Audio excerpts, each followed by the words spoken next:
District Governor. So this morning, it's my pleasure to introduce to you our new district governor, Mike Stepp. Mike was raised on a farm outside of Paris, Illinois, and graduated from Paris High School. Then he went on to one of the top engineering schools in the country. This is not in the script. I know this because I'm in engineering at U of I. But one of the top undergraduate programs in the country at Rose-Hulman over in Terre Haute, Indiana.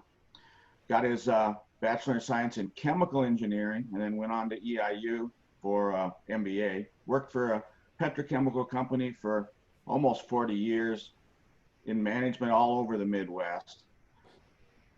If we didn't know this was the same company, Mike, I'd be asking you about how you were doing holding these jobs, but we won't go there.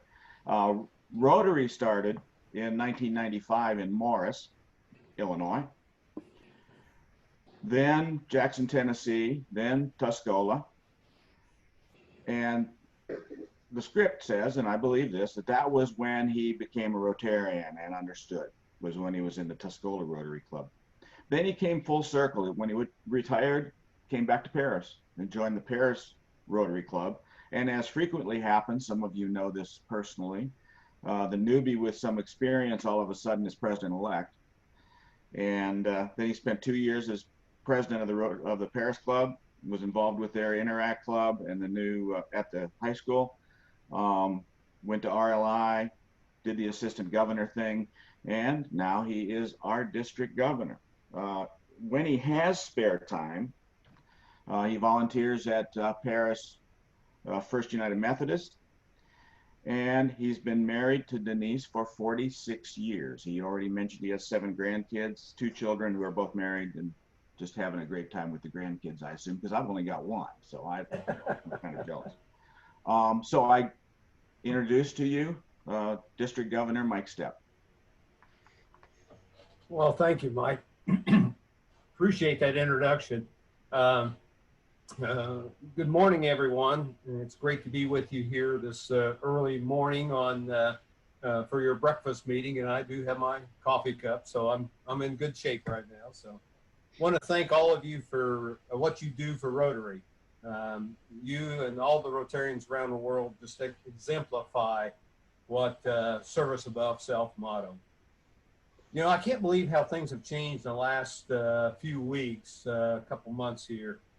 In February, I was making plans for our Land of Lincoln Pets and our May Assembly and getting my year started off here, and as most district governors do over the last several years. I had a bunch of goals and objectives, and I was working with the presidents of all the clubs and getting the district staff put together. We had high expectations for this new year that we're in. Then, as we talked earlier this morning, the pandemic set in. Land of Lincoln Pets was canceled, and we started looking for other ways to get together in this thing called Zoom. And we started meeting virtually up until probably March, April timeframe. I didn't even know Zoom existed. It was something that was absolutely new to me. Some clubs, like you guys, did embrace the Zoom, and some did not. We started having our training sessions in May and June. What we were supposed to be doing in March at the Land of Lincoln Pets, we did in a virtual format in May and June. And they seemed to go pretty good. It wasn't like being together. And I think you guys all realize that it's a little bit different to be looking at a TV or a computer screen, but we got through it. So fast forward to where we're at today.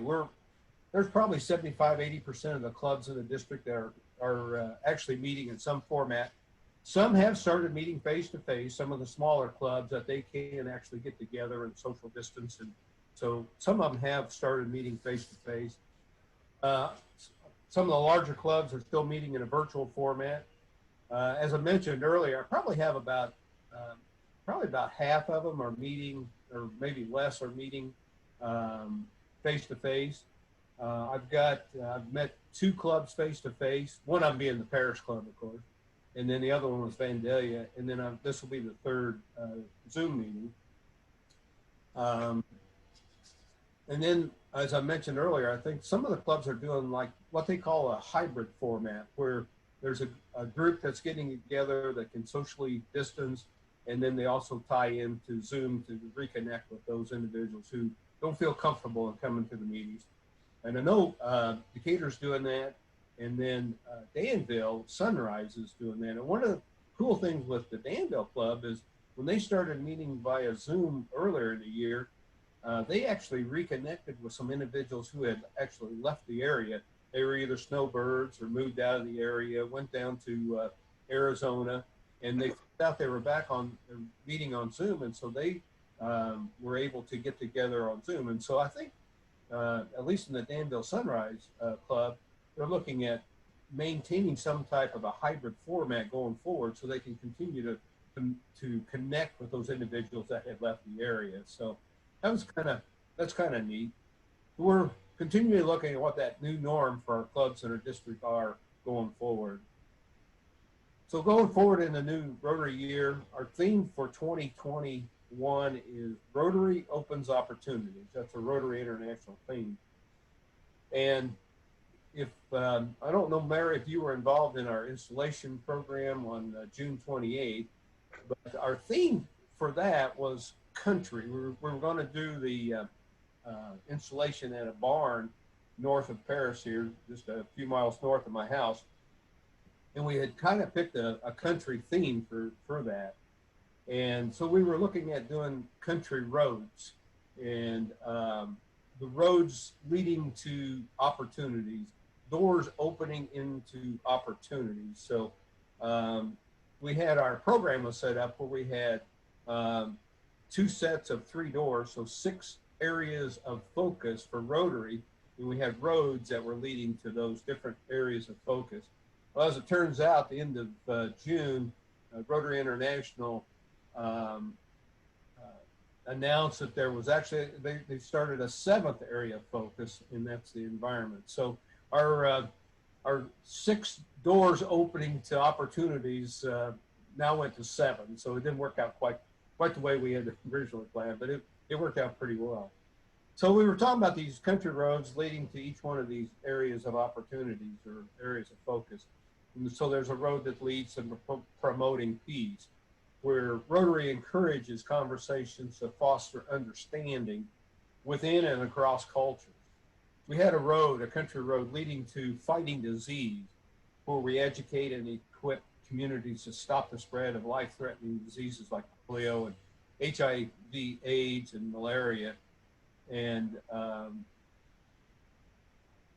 so we're still fighting that in polio. The End Polio campaign kind of took a little bit of a backseat here during the pandemic, as we're using some of those resources that we had set up as through the End Polio to help support the pandemic of COVID-19. So we unfortunately have moved back a little bit in the polio fight here momentarily. There's a road leading to supporting education, where more than 775 million people over the age of 15 are actually illiterate in the world. Road leading to saving mothers and children, where nearly 6 million children under the age of 5 die each year because of malnutrition, poor health care, and inadequate sanitation.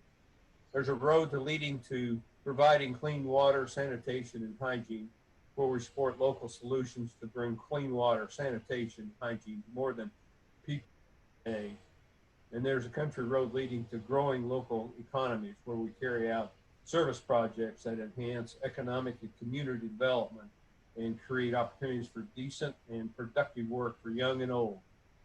And our 7th area of focus, which was announced there at the end of June, was this country road leading to improving the environment. We have more than $18 million in foundation global grant funding has been allocated to environmental related projects over the past 5 years. So this creating this distinct area of focus in support of the environment will give Rotary members even more ways to bring about positive change in the world and increase their impact. So I had a lot of goals and objectives for this year, as really all district governors have, and I won't get them all done. None of the district governors get them completed. There's just too many of them.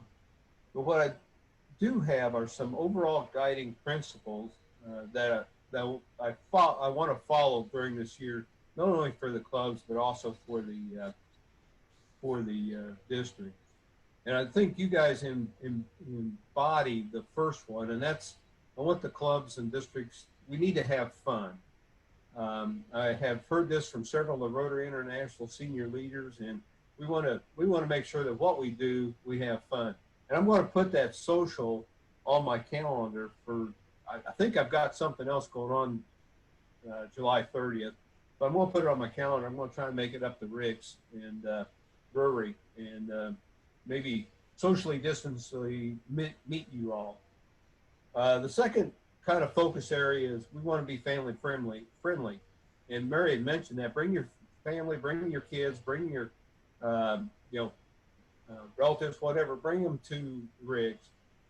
We look for ways to get our families involved in Rotary at the meetings, at fundraisers, and at service projects. And when we had the plan for this event at the Bloomfield Barn here north of us, we was going to make it family friendly. We were going to have some bounce houses and games for the kids to play.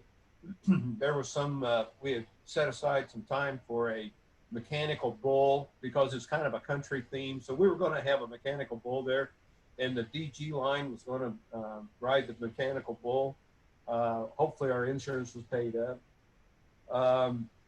The third area is we do still need to support the foundation. As Rotary International President Holger Knox says, we need to keep the promise we made to the children of the world and end polio. So we know we have a lot of need in the communities. We know we have a lot of need around the world. So we need to continue to support the foundation. I was listening to Bill Boyd, past Rotary International President Bill Boyd last night. And one of the things he mentioned was we do community service internationally. And I hadn't thought about it quite that way, but all of our global grant projects, we're partnering with some club someplace else in the world, and they're doing a community project in that part of the world, or here in Central Illinois.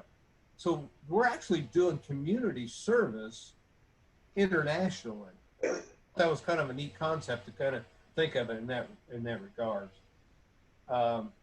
The other thing I'd mention under the foundation is we do have local grants that will be available again this year, similar to what we did last year.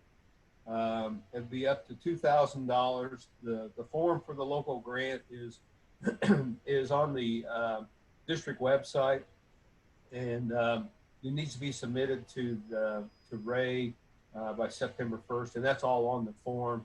So you may want to consider a global grant. One thing that's kind of unique with the process this year is that Rotary International or Rotary Foundation has given a one-time exemption to be able to reimburse for funds that were spent on a COVID-19 project since March the 15th. In the past, you had to wait until you got your funding before you could actually expend the money, you start your project. This year, with a one-time exemption, you can actually, if you had a project that was a COVID-19 related since March 15th, you can submit and get reimbursed for that through this global grant or the local grant system. So you might consider that. Again, it's the form is out there online, and it would be due to Ray by September 1st.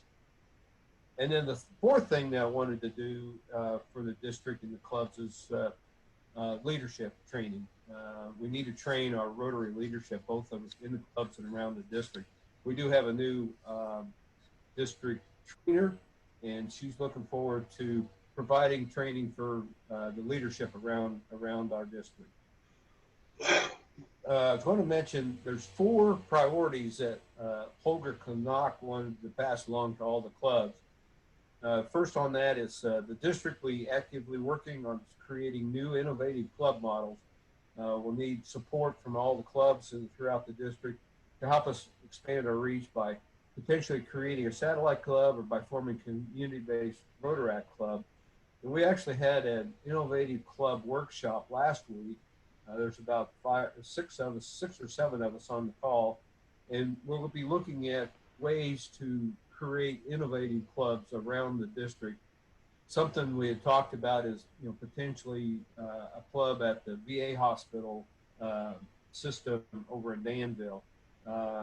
Maybe a cause-based club somewhere in the district, Rotaract clubs type thing. So we'll be looking at that, and we'll be looking for support from all of our clubs throughout the district. He also wants every club to host at least one strategic meeting each year. And you ask the question, what should our club be like in 5 years? And what steps should we take to help achieve that vision? It can be a club meeting, just to talk about your strategic plan. If you want to be more focused on it or get more in depth, we do have a visioning team across the district that you could work with and set up a visioning session and potentially come up with a strategic plan through that process. It's a little more in depth, and but it would be your plan. So if you want something a little more in depth, we have the visioning process. If you want to just have just a meeting sometime throughout the year, look at your strategic plan, that'd be great as well. The third thing that Holger mentioned is in membership. As I understand it, he does not have a membership goal for the year. We're still at about 1.2 million members worldwide, and we've been there for 15 years or more. But what he wants us to do is to select new members carefully, make sure they are a good fit with your club, and that your club meets their expectations. Engage them and take care of them. And he also mentions there's no wrong age to become a Rotarian. So look for members all throughout the community that fits into your club. And the last one, and I've already mentioned it once, is continue your club's efforts to end polio by donating to the End Polio Now and by hosting a World Polio Day event in October. October 24th would be World Polio Day. Again, we must fulfill the promise that we made to our children of this world. Mike Martin from the Mattoon Club is in polio chairperson, and he's diligently working on ways to promote in polio throughout the district. So we'll be doing some things like we did last year, and I think he has a few other plans for the year as well. So just be aware of that. As we all know, this has been a very strange ending to the current Rotary year and the beginning of our new year, to say the very least. But with the outstanding leadership that we have in our clubs around the district, in the district team, and the great Rotarians we have in all of our clubs, I know we'll do some great things this year. If you need anything at all as we navigate these country roads of opportunities in the coming year, please don't hesitate to give me or anyone on the district team, Mike, a call or an email. And I'll close with this little statement. Rotary connects the world, which is this past year's Rotary theme, and opens opportunities to make miracles happen in yourself, in your community, and in the world. And thank you all for your service to Rotary, and thank you for having me this morning. I appreciate that. As I tell Mary, I'll be back. Attaboy. Any questions? I'll defer to Mike Hershey.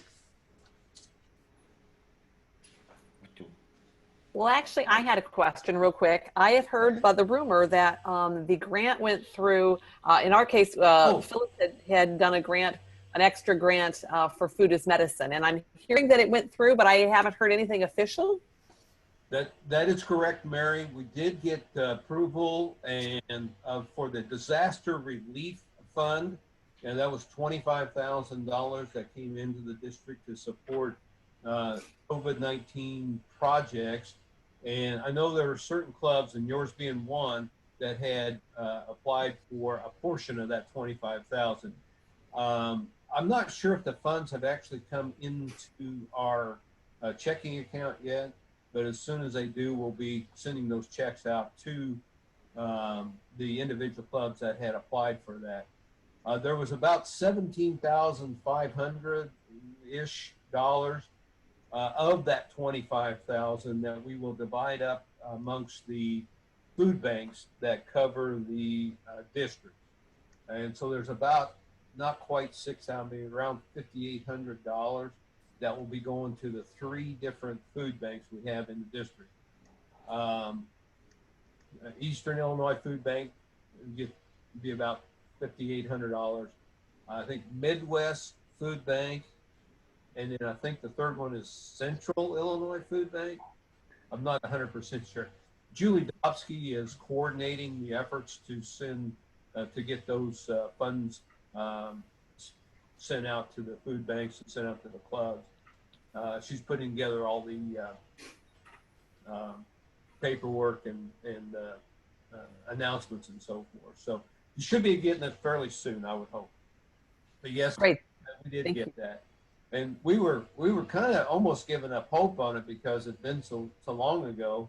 And I know that disaster relief fund that the Rotary International had actually been depleted, but as they had more money come into it, they were able to distribute that out to the districts that applied. So yes, you will be getting that check. That's awesome because I know Phyllis and Larry and so forth that have worked so hard at Food is Medicine. They're definitely in need in the community, and that's awesome that we'll be able to support them. Thanks so much. Yeah, no problem. We're glad to be able to do that. So any other questions or? Mike, I have a couple of questions. First of all, I missed Paul Conforti here, by the way. I missed the 7 country roads of opportunity. I missed the very first one. That was promoting peace. Okay. Yeah, that one's been around for quite some time, of course. So yeah, promoting peace. When you talked about having a activity related to COVID-19, what kind of activities have other clubs done? Well, I think some have done PPE, personal protective equipment for either hospitals or and provided that to those facilities. If something for like a food bank or a food type situation that is supporting, I know the kids' food programs at the schools were interrupted, and some clubs, I believe, help support those programs.